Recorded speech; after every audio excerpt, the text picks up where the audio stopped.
ما كان محمد أبا أحد من رجالكم ولكن رسول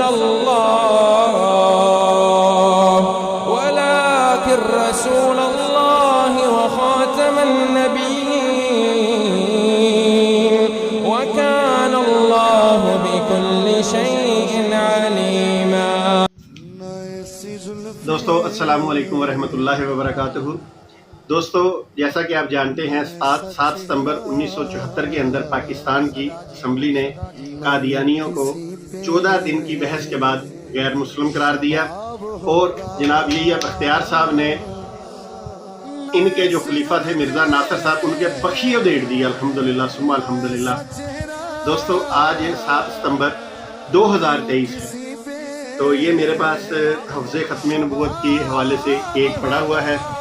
یہ انشاءاللہ میرے گھر والوں نے مل کر چھوٹا سا انتظام کیا اور یہ اب ہم کیک کاٹیں گے، اور اسی خوشی میں کہ قادیانیوں کو غیر مسلم قرار دیا گیا ہے۔ دوستو ایک چھوٹی سی عرض آپ سے کرتا چلو، ٹھیک ہے قادیانیوں کو ہم نے غیر مسلم قرار دے دیا، مگر ہمیں پھر بھی ان کے معاملے میں کمزور نہیں ہونا، ہمیں ہوشیار رہنا ہے، کیونکہ قادیانی حضرات آج بھی اپنے آپ کو مسلمان شو کر کے اسلام کو بدنام کر رہے ہیں۔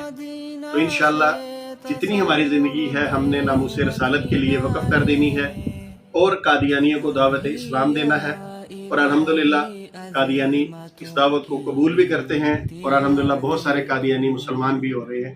تو آئیے میں آپ کے سامنے کیک کاٹتا ہوں۔ بسم اللہ الرحمن الرحیم۔ تمام مسلمانوں کو یوم تحفظ ختم نبوت مبارک ہو۔ بسم اللہ۔ اچھا، یہ میرے پاس جناب یہ میرا بیٹا محمد بن شمس بیٹھا ہوا ہے، جو میں نے تاجدار ختم نبوت کے لیے وقف کیا ہوا ہے۔ دعا فرمائیے کہ اللہ تعالیٰ اس کو دین کا محافظ بنائے، صحیح عالم بنائے۔ بسم اللہ الرحمن الرحیم۔ تاجدار ختم نبوت، تاجدار ختم نبوت